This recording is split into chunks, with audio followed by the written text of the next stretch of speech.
السلام علیکم ورحمۃ اللہ وبرکاتہ۔ بسم اللہ الرحمن الرحیم۔ حضرت مولانا احمد علی لاہوری رحمۃ اللہ علیہ کے ساتھ کھانا کھانے سے ایک زانی تائب ہو گیا۔ حاجی عظمت اللہ صاحب حیدرآباد سندھ کا کہنا ہے کہ غالباً 1925 عیسوی کا واقعہ ہے۔ میں لاہور میں تھا۔ میں نے حضرت لاہوری کو اپنے بیٹے کی رسم نکاح پر بلایا اور حضرت لاہوری سے حسب معمول کھانے کا پوچھا۔ عام طور پر حضرت کھانا کھانے سے انکار کر دیا کرتے تھے، مگر اس بار کمال مہربانی سے دعوت منظور فرما لی۔ چنانچہ کھانا پیش کیا گیا۔ قریب ہی ایک بدنام زمانہ زانی نوجوان عزیز نامی کھڑا تھا۔ حضرت مولانا احمد علی لاہوری رحمۃ اللہ علیہ نے اسے فرمایا کہ آئیں بھائی، آپ بھی ہمارے ساتھ کھانا کھائیں۔ نوجوان نے بخلا کر اور ہکلا کر جواب دیا، میں آپ کے ساتھ بیٹھ جاؤں؟ کہاں میں اور کہاں آپ؟ حضرت علامہ احمد علی لاہوری نے فرمایا، ہم دونوں انسان ہیں۔ اس کا ہاتھ پکڑ کر اپنے ساتھ بٹھا لیا۔ نوجوان بیان کرتا ہے کہ میں کھانا کھانے کے دوران ہی تبدیل ہو چکا تھا۔ کھانا کھا کر گھر گیا اور اپنی رکھیل طوائف سے کہا کہ یا تو نکاح کر لے یا جہاں سے چلی جا، اپنا راستہ لے۔ اس نے اسی وقت نکاح کر لیا۔ اسی طرح حضرت مولانا احمد علی لاہوری رحمۃ اللہ کا ایک اور ایمان افروز واقعہ ہے کہ روحانی توجہ کے خصوصی اثرات۔ حضرت لاہوری رحمۃ اللہ علیہ کے روحانی اثرات نے لاکھوں مسلمانوں کو ذلت و گمراہی و ضلالت سے نکال کر شاہراہ ہدایت پر لگایا۔ علوم ذہریہ میں تمام زندگی گزارنے پر بھی وہ کیفیت حاصل نہیں ہو سکتی جو مرد حق آگاہ کی ایک نظر سے حاصل ہو سکتی ہے۔ بحمدہ تعالی حضرت امام الاولیاء لاہوری قدس سرہ العزیز علوم باطنیہ میں اس بلند ترین مقام پر جلوہ افروز تھے جس کی نظیر اس دور میں کم ملتی ہے۔ اس کا اعتراف ان علماء کرام کو بھی ہے جو علوم اسلامیہ میں فاضل مانے جاتے ہیں، اور دوسرے اہل دل بزرگان کو بھی ہے۔ الحاج مولانا محمد اسحاق صاحب خطیب ایبٹ آباد فرماتے ہیں کہ 1940 عیسوی میں حضرت ایبٹ آباد تشریف لائے۔ تمام اہلیان ایبٹ آباد نے نماز جمعہ عیدگاہ میں ادا کرنے کا فیصلہ کیا، جہاں تقریباً 12-13 ہزار کا مجمع تھا۔ میں نے حضرت پیر علامہ لاہوری سے درخواست کی کہ آج خطبہ بھی آپ فرمائیں اور نماز بھی آپ ہی پڑھائیں۔ حضرت نے فرمایا کہ میں دونوں کام نہیں کر سکتا، آپ خطبہ بھی فرمائیں اور نماز بھی پڑھائیں، البتہ میں آپ پر توجہ کروں گا۔ خطیب سے فرماتے ہیں کہ میں تقریباً 40 سال سے خطابت کر رہا ہوں، مگر اس دن جتنا مؤثر خطبہ میں نے پڑھا اتنا پہلے کبھی نہیں پڑھا تھا۔ اس کا اعتراف اس نماز جمعہ میں شریک ہونے والے نمازیوں نے بھی کیا۔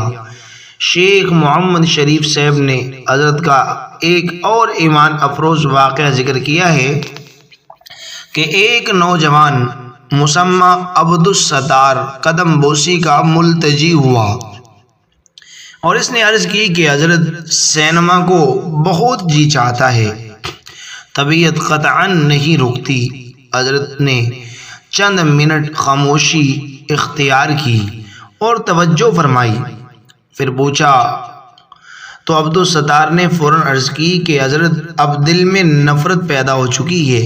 مولوی عبدالحمید صاحب مرحوم کا بیان ہے کہ قادیانی ایجیٹیشن کے سلسلے میں بھی دوسرے علماء کی طرح میں حضرت سے ملتان ملنے آیا تو علماء الگ الگ کمروں میں مقید تھے۔ سرفروز خان نون صوبے کے وزیر اعلیٰ مقرر ہوئے تو انہوں نے حضرت کو ملتان سے لاہور تبدیل کر دیا۔ بعد ازاں افسر اعلیٰ جیل نے مجھ سے پوچھا کہ اس کمرے میں کون بزرگ رہتے تھے۔ میں نے بتایا تو انہوں نے کہا کہ میں جیل میں ہر عالم کو طرح طرح سے تنگ کیا کرتا تھا، مگر جب ان کے کمرے میں آتا تو دروازے میں داخل ہوتے ہی میرے آنسو جاری ہو جاتے۔ ایک دو دفعہ میں نے اسے اتفاق سمجھا، لیکن متواتر ایسا ہونے سے میں ان کی روحانیت کا قائل ہو گیا اور اس کے بعد آپ کو پریشان کرنے کا خیال تک دل میں نہ لایا۔ حضرت احمد علی لاہوری رحمۃ اللہ علیہ کا ایک اور ایمان افروز واقعہ۔ حضرت لاہوری ڈاکٹر مناظر حسین نظر کی دعوت پر ایک مرتبہ ضلع شیخو پورہ تشریف لے گئے۔ وہاں آپ نے رات کو بندہ آمد از برائے بندگی زندگی بے بندگی شرمندگی کے عنوان پر تقریر فرمائی۔ دوران تقریر آپ نے لوگوں سے عہد لیا کہ وہ آئندہ نماز باقاعدگی سے ادا کریں گے۔ الحمدللہ بیشتر لوگ 5 وقتہ نماز ہی نہیں تہجد تک کے پابند ہو گئے، اور اکثر کا یہ حال تھا کہ اگر ایک دن تہجد قضا ہو جاتی تو یہ محسوس کرتے کہ جیسے حضرت رحمۃ اللہ علیہ وعدہ یاد دلا رہے ہیں، اور وہ فوراً افائے عہد پر مستعد ہو جاتے۔ حضرت ایک مرتبہ بازار لاہور چاؤنی تشریف لائے۔ معلوم ہوتا تھا دنیا استقبال کے لیے ٹوٹ پڑی ہے۔ کافی لوگوں نے حضرت لاہوری رحمۃ اللہ علیہ سے استفسار کیا۔ ڈاکٹر مناظر حسین نظر کے مکان پر عوام کے ایک گروہ کثیر نے حضرت ہی سے بیعت کی۔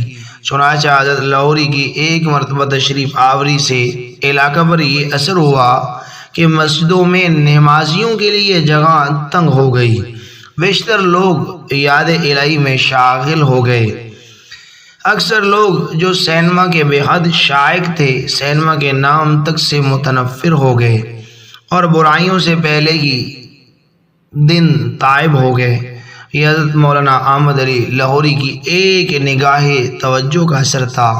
اسی طرح بیشتر مقامات ایسے ہیں کہ جہاں حضرت صرف ایک مرتبہ تشریف لے گئے، لیکن ہزاروں اشخاص ان کے قدوم میں ممنونیت لزوم کی برکت سے یادائی اور عبادت میں ہمہ مشغول ہو گئے۔ یہ کسی رافضی کے قدم کا نشان ہے۔ حضرت مولانا محمد اجمل قادری مدظلہ نے بتایا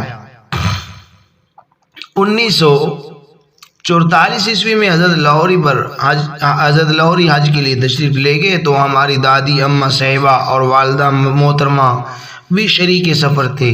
افراد خاندان کے علاوہ حاجی دین محمد کے گھرانے کے بھی 17-18 افراد ساتھ تھے۔ حضرت امام احمد علی لاہوری نے بتایا کہ ایک دن جنت البقیع گئے تو وہاں پر ایک قدم کا نشان تھا۔ حضرت لاہوری علیہ رحمہ نے فرمایا اس پر توجہ دیں۔ میں نے توجہ دی اور کہا حضرت یہ کسی مسلوب الایمان کا نشان قدم ہے۔ فرمانے لگے تم ٹھیک کہتے ہو، یہ کسی رافضی کے قدم کا نشان ہے جو حضرت عثمان غنی رضی اللہ تعالی پر تبرہ بازی کرتا ہے۔ لاہور میں چھوڑا ہوا تیل جنات نے جہاز میں پہنچا دیا۔ حضرت مولانا محمد اجمل قادری مدظلہ نے بتایا کہ 1944 عیسوی کے سفر حج میں حضرت لاہوری علیہ رحمہ کو وجہ المفاصل کی تکلیف تھی، جس کی مالش کے لیے ایک تیل خاص طور پر تیار کیا گیا تھا۔ وہ خاص تیل لاہور سے روانگی کے وقت ساتھ لینا بھول گئے۔ سفر میں جب ضرورت پیش آئی تو وہ تیل وہاں سے بذریعہ جنات پہنچ گیا۔